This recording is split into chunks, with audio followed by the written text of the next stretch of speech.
From their play on the court to their elevation off the court, the players in the WNBA put it all on the line night in and night out. Sit back, relax, and check out the Hardwood 94. It's coming at you right now.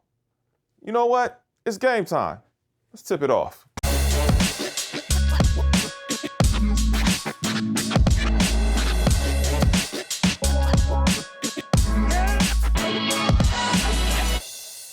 Welcome to another episode of the Hardwood 94. I'm your host, Nick Hamilton. Look what the gal blew in. No need for Oprah. Shout out to the Lady of Rage.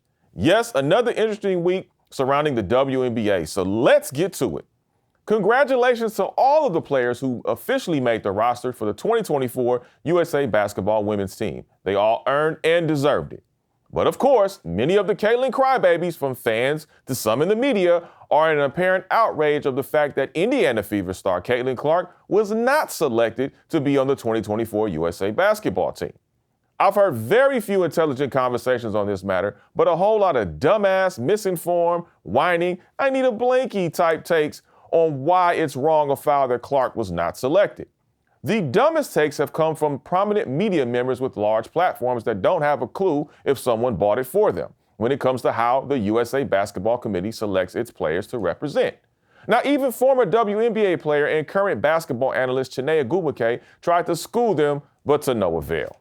Now, it's important to highlight that USA Basketball started preparing for the Olympics in France 3 years ago. Caitlin Clark did not participate in any of those practices in order to learn the system, understand head coach Cheryl Reeve's coaching style, and understand the FIBA rules and style of play. Although Clark is an incredible player, you want her to jump right into international play? That's like a 12-year-old with no driving experience, no license, and expect he or she to get behind the wheel and drive without getting into or causing an accident on the road? Make it make sense. I have to agree with former WNBA and gold medalist Rebecca Lobo when she said Diana Taurasi, Sylvia Fowles, Candace Parker, and Breanna Stewart made the Olympic team the year they finished college. All of them spent time in the national team camp prior to being named to the Olympic team. Again, something that USA Basketball is consistent about in that regard. It's amazing how the cross-section of American society that is anti-participation trophy and anti-DEI, yet have the audacity to cry about the lack of equality, which has absolutely nothing to do with the selection process for USA Basketball. That selection process is about having the right pieces with the right positions with experience with USA Basketball in order to compete. Capturing gold increases popularity and viewership internationally because everyone loves to be connected to a winner. Name me one person that Clark would replace. There isn't one. And if for some reason one of the players selected were unable to compete, Arike should be selected ahead of Clark still. By the way, Clark leads the league in turnovers. Tell me that some of you Caitlin crybabies won't stand up and cheer our USA basketball teams when they capture gold this summer in Paris, when they raise that American flag. Is this about patriotism and supporting the players who made the team to represent our country, or favoritism to someone you're looking to be as a savior that really isn't? Now, journalist and host Bomani Jones made a suggestion that may satisfy some of you Caitlin crybabies, which is that NBC should hire Clark as an analyst during the Olympics, which makes great sense. We'll see. In other news, the Connecticut Sun are the best team in the league, currently sitting at 10-1, as a complete team who plays on both ends of the floor. Between DeWanna Bonner, Alyssa Thomas, Dejanay Carrington, and Brianna Jones and the rest of the squad, I really wonder if they all stay healthy, can they be a team to beat in all of the league, especially if they head to the WNBA Finals. Looking at their next several games, with the exception of maybe the Aces, the Sun look like a team that will not lose a game while they Debo their way through the league. Between Bonner averaging 18.6 points per game and Thomas averaging 10 points and 8 boards, who in the hell is going to stop this juggernaut? I don't know. We'll find out soon. Coming up next, you'll hear my exclusive conversation with back-to-back WNBA champion from the Las Vegas Aces, Kelsey Plum. And you'll also hear from 303 USA Basketball participant and Atlanta Dream's own Ryan Howard. Stay tuned. Hello, aloha, howdy, hey y'all, and welcome to the W. Here in the W, we pride ourselves on having a super welcoming, Dota gets stoned! Calm, low-stakes environment. Boston will hoist. where communication is highly valued. Oh, it's getting chippy. Collaboration is always encouraged. Oh, what a pick. We are devoted to working extra hard. We've been delivering astounding results since 1997. Back to back. Because this is a place where basketball matters. Beautiful pass and a good catch and finish. Big time. And if you love Oh, Enrique. real Thomas with the spin move. basketball, Unforgettable finish. welcome to the W. Basketball's fun.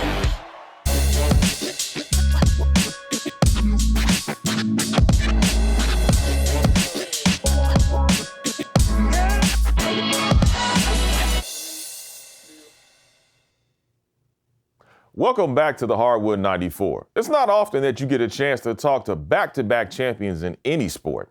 And in this competitive league, that's not something that happens too much. However, the Las Vegas Aces were able to capture that milestone, and one of the instrumental players in that movement is Kelsey Plum. Not only is Plum a serious hooper, but she is quite the brand and businesswoman.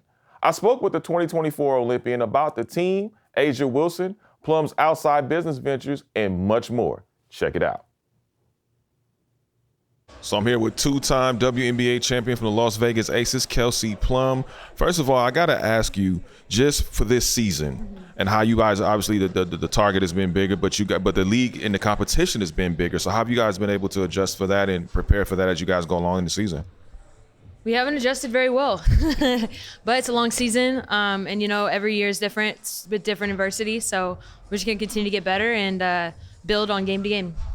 Now, obviously, you branched out yourself. I mean, I feel like all of y'all have branched out as far as branding is concerned. You got the cigar line, which is popping. How long did that take place before it became to fruition? Working on it for a while, actually, since the last game of the off season, and really just putting together flavors, packaging with Kingmakers, and just really grateful for that opportunity. It's been a lot of fun. My family's been heavily involved, and I was definitely hands-on with it, picking the different, flavors, tobacco, a lot of cigar research. So it was a lot of fun, and I'm really proud of it. I like the creative process, especially when it comes to the kicks. Now, you got the Auto Smoke kicks, which you also debut. But how involved are you when it comes to the creative process for not just the shoes, but the apparel as well? Yeah, heavily involved. Shout out to Under Armour for allowing me to have a ton of creative freedom and expression. And I think that, for me, I try to make sure, if I wouldn't wear it, I don't want to have it out, So I try to make it sure that things that I like and things that other people would like. And, I always get input from my family and friends and stuff. So it's been a ton of fun, and that's been a great partnership for us. Now, you have a crazy work ethic. We see you out there night in and night out. You working on your craft constantly, even in the off season. How's that stepped up in a way where you've been able to enhance it and been able to say, I can perform this way on the court, and how has that helped you as well? Yeah, I mean, for me, like I said earlier, every season is different. It has its different challenges.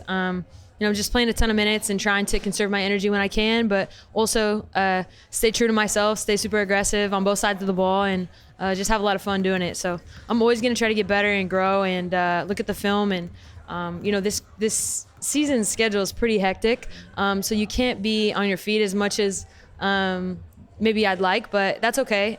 Just got to learn and get better in other ways. And lastly, Asia Wilson has been on an absolute tear, as well as you guys. What are you all seeing that we're just now seeing the fruition coming in as far as what she's been able to put up on the court? And what are you all seeing that we haven't seen, or the fans haven't seen, that we're witnessing, one of the greats? Yeah, I mean, we see it every day in practice, but A is just someone that continues to get better, grow her game, and she's a competitor. She's someone that comes in every night and just plays lights out. So you're just seeing someone that's great and in their prime and can continue to do great things. Well, you continue to do great things as well. Appreciate your time. Looking forward to those new kicks as well. And make sure I go cop the cigar line, because it is definitely smoking. I ain't going to say that. Thank you. Nothing like a fine cigar to celebrate those incredible, captivating moments like hoisting up a trophy. Good luck to the Aces. Now let's swing it down to the ATL, as recently named 3-on-3 Olympic participant Ryan Howard discussed with me her journey, a new season, and much more. Here it is. For you, what was the mentality coming into this season? Well, starting this first game today, I'm just ready to be back. I didn't play overseas last year, so it was, a bit weird having all that time, like not in a real game. But, I'm excited to do great things and, just continue to make this team great and continue to put on for Atlanta. How have you grown, not just as a player, but as a person in the last couple of years, playing with this team, playing in this type of system? Just overall as a leader in every aspect, making sure that I'm taking care of business and, paving the way for not only myself but for my teammates and then for the younger generation that's coming after me. But just continue to be vocal and continue to do the things that I know need to be done. Yourself, Cheyenne Parker, obviously you got Jordan Canada now on board. How dynamic does it make this team even more of a threat, not just in the Eastern Conference, but across the league? We have a great thing going. I know you mentioned too, but we have, Nia Coffey next to me. We have AP, we have Leash, Tina coming in with her experience. I think we can really do some things that people aren't expecting us to do. For you, I got to ask you now, ATL, the crowd is behind you guys. The league is constantly expanding. What is your take on just having the league get so many more eyeballs and eardrums on it? You guys have been pushing for this for many, many years, and now it's finally come to fruition. You said it, we've been pushing for it, and so for, just to be a part of it happening now and as quick as it is, it's just big because I think I can speak for everybody when I say we deserve this, and we're going to keep working hard, we're going to keep bringing in new eyes, and we're just going to continue to show that, everyone's watching women's basketball. Now, Ryan, I got to ask you, what are you listening to these days? What's in your head? What's on your playlist? What you rocking to these days? I don't really listen to a whole lot of rap, but, R&B, like 90s. I like to think I have a really old soul. Of course, I do hear like the Sexy Red and stuff because it comes on, but, that's not really my speed. I got you. Lastly, before I let you get out of here, just this season for you specifically, what do you want to accomplish? Obviously, everybody wants to win a championship, but for you, what specifically are some of the things you would like to be better at or accomplish in your personal career? I want to be in conversations that not a lot of people are in. Like, I want to be in a league of very few, to say the least. But, of course, I want to win. I want to help my team win. We do have team goals, and so I know that those come first because, in my experience, you don't win a lot of individual goals if your team's not very successful, and so that's just the main focus. All right, the one and only Ryan Hardwood, thank you so much. Appreciate you. Thank you. The Dream are definitely one of those teams you will not gloss over and could make a playoff push this season, especially with the veteran leadership of center Tina Charles. I can't speak enough about the next player who continues to dominate the league and put it on notice. The two-time WNBA champion is looking to guide her team in capturing a third consecutive championship this season, something we haven't witnessed since the days of the Houston Comets that features Cynthia Cooper, Cheryl Swoops, and Tina Thompson. Just when you think you have her figured out, Wilson has raised her game to another level, putting up numbers in this league that haven't been nothing short of remarkable. Let's face it, she's putting up Shaquille O'Neal type numbers from the 2001 Lakers season, averaging 28.3 points per game, 11.8 rebounds per game, and she clearly right now is the front runner for league MVP. From author to brand to now being named on the 2024 USA basketball squad, being a part of this loaded bunch is destined to bring home the gold this summer. While her team has struggled somewhat without being with their point guard in Chelsea Gray, who is scheduled to return soon, Wilson has held it down on the court while being a leader to the entire team, including rookie Kate Martin, who also sang her praises even after a recent close loss in Los Angeles. Yeah, all my teammates have been in the league for, a very long time. I'm sitting next to the best player in the world. And not only is she the best player in the world, she's the best leader I've ever been around. So when you asked that question earlier about her leadership or whoever it was on Zoom, she brings people together, and she has so much confidence in every single person on our team, and that just builds up our locker room so much. For the best player in the world to tell me to keep shooting it and, stay aggressive, I feel like on top of the world. So it's just really cool that I have vets like that are going to support me, and, they respect me too. And we have a lot of fun as well, and I don't think it's like that everywhere. And so I feel really grateful to be a part of a team, an organization that, brings up their rookies, and, they like to mess with me, but it's fun. No. They're not messing with you. Yeah, right. Yeah, so it's fun, and, I wouldn't want to be anywhere else. So you see, Wilson truly is the face that runs the place in the WNBA. It's her league. We're all just witnesses to continue watching her greatness evolve as she paves the way for the next generation of players coming to the league. I'm sure we'll be seeing Wilson, Jackie Young, Kelsey Plum, Chelsea Gray, and the Aces during the WNBA Finals this season. And some sad news to report about a man who has impacted the basketball world from the court to the executive level. The logo himself, the great Jerry West, passed away on Wednesday at age 86. An NBA champion, an NBA MVP, and responsible for constructing dynasties with the Lakers in the 80s and early 2000s, eventually moving on to the Memphis Grizzlies, Golden State Warriors, and Los Angeles Clippers as an advisor to the team. West was a 14-time All-Star, named to the NBA anniversary team, and an 8-time champion as an executive. The basketball community and the world lost a great human being. Our condolences are out to the West family. The icon, Jerry West, dead at age 86. And we'll be right back. Hello, aloha, howdy, hey y'all, and welcome to the W. Here in the W, we pride ourselves on having a super welcoming, Dota gets stoned! calm, low-stakes environment Boston will hoist. She hit it! where communication is highly valued, Oh, it's getting chippy. collaboration is always encouraged. Oh, what a pick! We are devoted to working extra hard.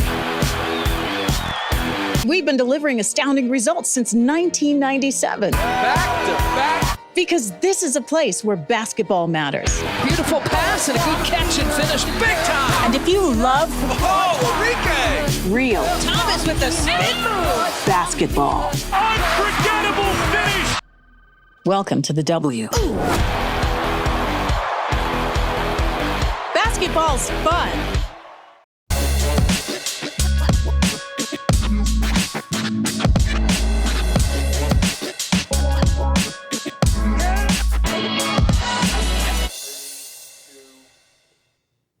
Hey, welcome back to the Hardwood 94, the league that never disappoints. So, of course, I'm going to hit y'all with my Fab 5 Ballers of the Week. Let's go. Coming in at number 5, Brittany Sykes guided her Washington Mystics team to their first win of the season against the Atlanta Dream. Sykes dropped 18 points on 7 for 12 shooting. Mystics are now 1-12 on the season. Coming in at number 4, you know I got to give it up to two of my favorites on this one. Brittany Griner and Kalia Copper, who led their team with a combined 53 points in an incredible double overtime win against the Dallas Wings. What a game and a hell of a performance by the law offices of Griner and Copper, deep in the heart of Texas. Coming in at number 3, Coach Noel Quinn told y'all to be patient, and it's paid off in big ways as Seattle Storm guard Skylar Diggins-Smith came into Sin City and made her presence felt against the world champion Aces as she dropped 21 points and 7 dimes in the Storm's phenomenal road win in Vegas. Coming in at number 2, Caitlin Clark came into the nation's capital against the Mystics and did more damage than Congress not passing the right bill, as Clark dropped a 30-piece to go along with 8 rebounds that gave the Indiana Fever their 3rd win of the season. And of course, coming in at number 1, let's take it to LA. The Sparks were in a dogfight against the Las Vegas Aces, but oh yeah, dial up the rookie Rakia Jackson, who was money in the 4th quarter and finished with 16 points on 7 for 11 shooting. Rakia let it be known she's here and she's here to stay. And those are my Fab 5 Ballers of the Week. Agree or disagree? So go ahead and drop us a line and make sure you follow us on Instagram and Twitter at the Hardwood 94. Hey, let me know who your Fab 5 Ballers are. Well, that's our show for this week. Thank you for joining us, and be sure to join us every Thursday at 12 noon Eastern, 9 a.m. Pacific, exclusively on YouTube at NH Experience TV. And hey, take us on the go. We're also available on all of the streaming platforms, which is Apple Podcasts, Spotify, and iHeartRadio for free $99. The game's over. Catch y'all next week. Stay sharp.